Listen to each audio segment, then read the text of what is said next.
नमस्ते सदा वत्सले मातृभूमि।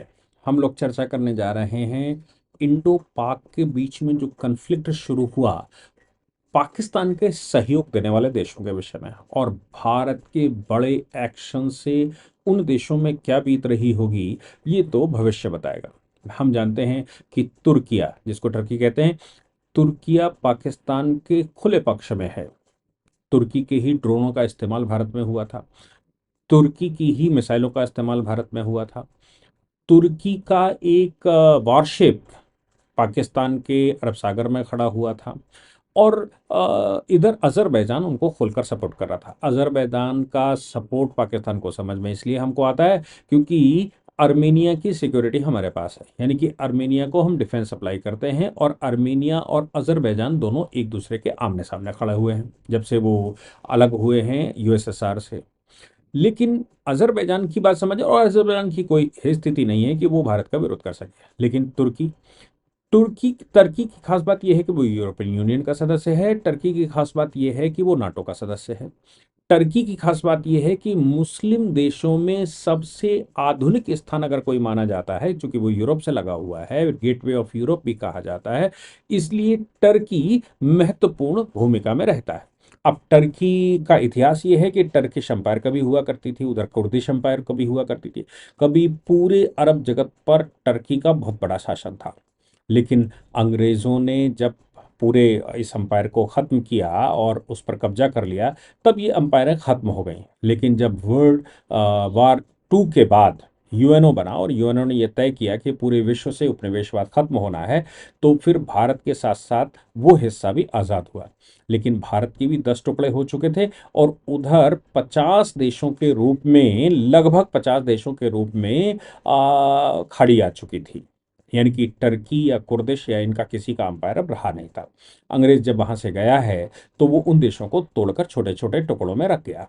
नए शहंशाह के रूप में अगर कोई उभर कर आया तो वो आया Saudi Arabia. Saudi Arabia Islamic जगत का प्रतिनिधित्व संसार में करता है। टर्की अपना स्थान पाना चाहता है। टर्की बनाम सऊदी अरेबिया चलता ही रहता है। टर्की विश्व में फिर से टर्किश एम्पायर स्थापित करना चाहता है और जो टर्की के इस समय प्रमुख है अर्दोजन। अर्दोजन का विरोध टर्की के अंदर भी ठीक ठाक चल रहा है। यहाँ तक विरोध चल रहा है कि उनको मेयर को गिरफ्तार करना पड़ा इस्तांबुल के, और अभी बहुत सारे स्टूडेंट्स को उन्होंने गिरफ्तार करवाया क्योंकि विरोध हो रहा है अर्दोजन का वहाँ शासन को लेकर। अर्दोजन खुद संकट में है, लेकिन अर्दोजन इस्लाम के नाम से पाकिस्तान का खुला सपोर्ट इसलिए कर रहे हैं क्योंकि वो ये दिखाना चाहते हैं विश्व को कि अगर मुसलमानों का कोई सच्चा हितैषी है तो वो टर्की है, ना कि वो सऊदी अरेबिया है। अब टर्की हितैषी है, ये उनकी महत्वाकांक्षा का परिणाम है कि वो आर्टिकल 370 जब रिपोक होता है तो भी यूएनओ में बात चिल्लाते हैं। जब आर्टिकल 370 को हम ठिकाने लगाते हैं तो फिर वो विश्व के पटलों पर चिल्लाते हैं। आपको याद होगा कि उस समय मलेशिया और टर्की ने विरोध किया था। मलेशिया के मातर मोहम्मद का इलाज तो भारत ने कर दिया था और उनके देश की पॉलिटिक्स ने मातर मोहम्मद को निकालकर बाहर कर दिया था, अपनी पार्टी से भी और सरकार से भी। लेकिन टर्की बचा हुआ था। अब तुर्किया है, जिसको टर्की कहते हैं, तुर्किया पाकिस्तान के सपोर्ट में, आतंकवाद के सपोर्ट में खड़ा हुआ है। भारत में जाति धर्म संप्रदाय देखकर गोलियां चलाई गई, माताओं बहनों को विधवा किया गया और इतने बड़े जघन्य अपराध, जघन्य आतंकवादी अपराध के साथ तुर्किया खड़ा हुआ था। भारत जब एक्शन ले रहा था तो तुर्की के ड्रोनों को तो गिरा दिया, टर्की का जो अंदर सपोर्ट था उस पर भी बड़ा आघात हुआ। लेकिन उसके बाद जब पाकिस्तान नीचे आ गया, पाकिस्तान ने जब भारत से माफिया मांगनी शुरू कर दी, विश्व समुदाय को वो कन्विंस कर रहा था कि एक बार अवसर दे दो।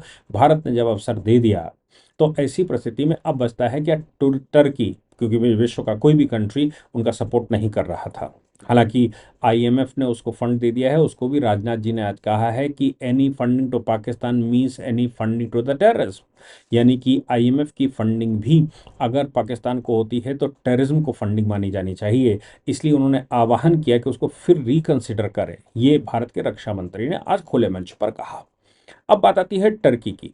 टर्की की खास बात यह है कि वो भारत में बहुत बड़े स्तर पर डिस्टर्बेंस करता है। आप सोचिए, टर्की की यूनिवर्सिटियों का कोलैबोरेशन भारत की जवाहरलाल नेहरू यूनिवर्सिटी से, भारत की जामिया मिलिया यूनिवर्सिटी से, भारत की अलीगढ़ मुस्लिम यूनिवर्सिटी से या और इस तरह की यूनिवर्सिटियों के साथ।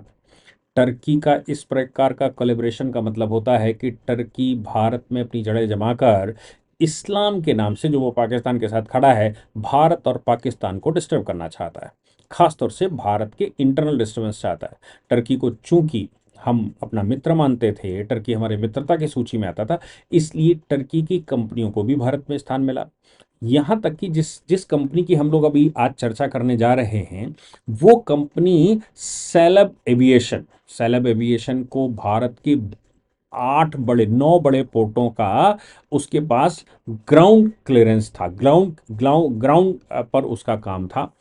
ये जो सिविल एविएशन कंपनी है, ये इसके सेलेबी जिसको कहते हैं, इसके विषय में एक सूचना ये आई कि इसमें पार्टनरशिप है अर्दोजन की बेटी की। बाद में सेलेबी ने ये क्लियर किया कि नहीं नहीं, हमारे साथ कोई पार्टनरशिप नहीं। लेकिन ये बात तो रिपोर्टिंग हुई है कि जो ड्रोन बनाने वाली कंपनी है, जिसने ड्रोन दिए हैं पाकिस्तान को, वो कंपनी में अर्दोजन की बेटी पार्टनर है या अर्दोजन के पति उस कंपनी के स्टेक होल्डर हैं।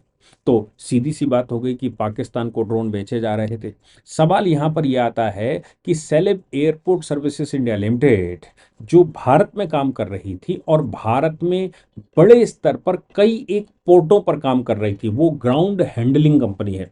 ग्राउंड हैंडलिंग कंपनी का मतलब होता है कि वो क्रिटिकल एयरपोर्ट सर्विसेज, इसमें बैगेज में, इसमें कार्गो की लोडिंग है, पैसेंजर्स की चेक इन है, उसकी बोर्डिंग है, उसकी फ्यूलिंग है, मेंटेनेंस है, सपोर्ट करने की बात आती है, क्लीनिंग की बात आती है, गाइडिंग एयरक्राफ्ट की सेफ्टी की बात आती है।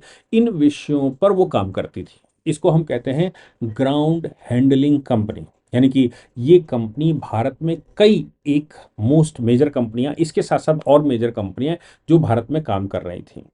इन Delhi world flight services, air India SATS airport services, ये एक्टिव कंपनियां हैं। बेंगलुरु में AISAT, ऐसी बहुत सारी कंपनियां हैं जो काम करती हैं। सेलेब जो है वो टर्की की कंपनी है। अब सवाल ये पैदा होता है कि अगर हम वहाँ ग्राउंड हैंडलिंग के लिए किसी कंपनी को दे रहे हैं कि वो पासपोर्ट देख रही है, वो सॉरी, वो लगेज देख रही है, वो वहाँ पर फ्यूलिंग देख रही है, मेंटेनेंस देख रही है, पैसेंजर की चेक इन कर रही है, बोर्डिंग का काम कर रही है, कार्गो की लोडिंग का काम कर रही है, या बैगेज की सर्विसेज कर रही है, क्रिटिकल एयरपोर्ट सर्विसेज कर रही है, ये कंपनी क्या जो टर्की बेस्ड है, वो क्या भारत में उसका अस्तित्व होना चाहिए? क्या भारत में वो काम करना चाहिए? जब ऐसी परिस्थिति हो कि टर्की पाकिस्तान के लिए जासूसी कर रहा हो, जब पाकिस्तान के साथ बिल्कुल खुलकर खड़ा हो, हुआ क्या कि हमारी जो सिविल एविएशन सिक्योरिटी है, सिविल एविएशन सिक्योरिटी ने, यानी कि जिसको हम bureau of civil aviation security कहते हैं, उसने Celebi airport services India private limited को सिक्योरिटी रीजन से क्लियरेंस देने से मना कर दिया। सिक्योरिटी क्लियरेंस का मतलब होता है कि जब भी कोई कंपनी भारत में काम करने के लिए आती है या भारत में कोई काम करती है, तो हमारे यहाँ अलग अलग डिपार्टमेंट है जो क्लियरेंस देते हैं। Celebi airport services India private limited को अगर कोई क्लियरेंस देने वाला था, तो वो clearance civil aviation security, bureau of civil aviation security Bharat सरकार का, वो क्लियरेंस देती है कि भाई ये कंपनियां काम कर सकती हैं, इस पर विश्वास कर सकते हैं। आज बी कैस ने, यानी कि bureau of civil aviation security ने इनकी सिक्योरिटी देने से मना कर दिया, इनकी क्लियरेंस देने से मना कर दिया, और साथ में ये घोषणा कर दी। भारत के एविएशन के जो जो डिप्टी मिनिस्टर हैं, जिनको हम कह सकते हैं कि राज्य मंत्री हैं, उन्होंने स्टेटमेंट भी दी थी। उन्होंने कहा नेशन से बड़ा कुछ नहीं है, भारत से बड़ा कुछ नहीं है। कोई भी कंपनी हो, किसी भी कुर्बानी को हम देने को तैयार हैं, किसी को भी हम कुछ भी करने को तैयार हैं। चाहे वो कंपनी दिल्ली, मुंबई, बेंगलुरु, हैदराबाद, चेन्नई, अहमदाबाद, गोवा, कोचीन और कन्नूर में सर्विसेज दे रही, मतलब बड़े देश के 9 बड़े एयरपोर्ट्स पर सर्विसेज दे रही थी वहां से क्लियरेंस के लिए। भारत के 5,000 4,000 के लगभग एम्प्लॉय उसमें इन्वॉल्व थे। कंपनी टर्की की है। भारत सरकार ने उनको साफ तौर पर, खास तौर से air services India private limited को क्लियरेंस देने से मना कर दिया, बोले सिक्योर नहीं है, भारत की सिक्योरिटी का मामला है, भारत की सिक्योरिटी और भारत के लिए उचित कंपनी नहीं है, इसलिए हम इसकी जो सिक्योरिटी क्लियरेंस है उसको रिवोक करते हैं। मतलब वो आप टर्की के साथ खड़े, आप टर्की जो है पाकिस्तान के साथ खड़ा, टर्किश कंपनियों को भी हम यहाँ रिकॉग्नाइज नहीं करेंगे। इधर देश में जो बहुत सारी यूनिवर्सिटियों के साथ उनके एग्रीमेंट हैं, बहुत सारे कंपनियों के साथ, जैसे ऐसा कहते हैं इंडिगो के साथ उनका एक एग्रीमेंट था, वो भी सब बैकफुट पर आ गए। जामिया मिलिया यूनिवर्सिटी ने उनके साथ कोलैबोरेशन कैंसिल कर दिया है। उधर जवाहरलाल नेहरू यूनिवर्सिटी ने क्लियरेंस कैंसिल कर दिया है, एएमयू ने, और बाकी यूनिवर्सिटियां जो थी उन्होंने धीरे धीरे करके एक एक करके रिवोक कर रहे हैं, एग्रीमेंट से वापस आ रहे हैं, उनको मना कर रहे हैं। इधर भारत सरकार की कंपनियां वो क्लियरेंस देने से उनकी कंपनियों को मना कर रही, भारत सरकार की एजेंसियां उनको क्लियरेंस देने से मना कर रही हैं। ऐसा इस कंपनी ने ऑनरेबल हाई कोर्ट में पिटिशन डाली है। हाई कोर्ट में उनका कहना है ये फ्लिंती कारण बता रहे हैं, मतलब सरकार जो है वो फ्लिंती कारण बता रही है, सरकार के कारण उचित नहीं है, और जिन कारणों से वो सिक्योरिटी क्लियरेंस को रिवोक कर रहे हैं वो कारण बनते ही नहीं, वो हवा में कारण है। हालांकि मिनिस्टर ने स्टेटमेंट दिया और उन्होंने कहा कि देखो, भारत की सिक्योरिटी से बड़ी कोई चीज़ नहीं है, जो भारत का विरोधी है उसको हम सपोर्ट नहीं कर सकते, उसको भारत में हम स्थान नहीं दे सकते। ये बात राम मोहन नायडू ने दी, जो यूनियन सिविल एविएशन मिनिस्टर इस समय है। अब ये और साथ में उन्होंने कहा कि national interest and public safety are paramount and non negotiable. हम नेशनल इंटरेस्ट और पब्लिक सेफ्टी को किसी प्रकार से नेगोशिएट नहीं कर सकते। अब इसमें ये भी हो सकता है कि ये लोग जो काम करते हैं, बाहर से आए हैं, वो भारत में किसी को बंधक बना लें, भारत के प्लेन को बंधक बना लें, भारत के सिस्टम को बंधक बना लें, ये सब कुछ हो सकता है, क्योंकि वॉर तो वॉर है। इसलिए यहां पर, और सरकार लगातार ये बात कहती आ रही है कि हमने ऑपरेशन सिंदूर बंद नहीं किया है। आज राजनाथ जी ने कहा कि ऑपरेशन सिंदूर बंद नहीं हुआ है, अगर पाकिस्तान कोई हरकत करता है तो अभी हम ट्रेलर दिखा रहे थे, पूरी पिक्चर दिखा देंगे, पूरी पिक्चर दिखानी बाकी है। पूरी पिक्चर का मतलब होता है पाकिस्तान का नक्शे से मिट जाना, यानी कि भारत फिर फुल युद्ध छेड़ने की स्थिति में है। प्रधानमंत्री पहले ही कह चुके हैं कि हम न्यूक्लियर के हमलों के नाम से किसी प्रकार से भी अब हम मानने वाले नहीं हैं। आप न्यूक्लियर धमकी हमको देना बंद कर दीजिए, हम न्यूक्लियर धमकी से दबने वाले नहीं हैं, हम तुम्हारी ईंट से ईंट बजा देंगे और तुम्हारा नामो निशान, मैं कहता हूं कि उनका नामो निशान मिटा दिया जाएगा। भारत सरकार के इस निर्णय को सराहना होनी चाहिए। हालांकि वो ऑनरेबल हाई कोर्ट गए हैं, हाई कोर्ट उसको एक आध दिन में सुनेगा, फिर क्या निर्णय होगा ये तो हाई कोर्ट तय करेगा कि वाकई में लीगली इन कंपनियों को भारत में काम करने का अधिकार है। लेकिन एक बात जो जनरल मैं जानता हूं वो ये है कि कोई भी कंपनी किसी भी देश में काम कर रही हो, हमारे देश में भी काम कर रही हो, तो ऐसी परिस्थिति में security clearance, law and order, ये दो तीन बहुत महत्वपूर्ण विषय रहते हैं, इन पर सिर्फ और सिर्फ सरकार का डोमेन होता है, और इन इन डोमेन पर कभी भी कोर्ट एक्टिव नहीं होता।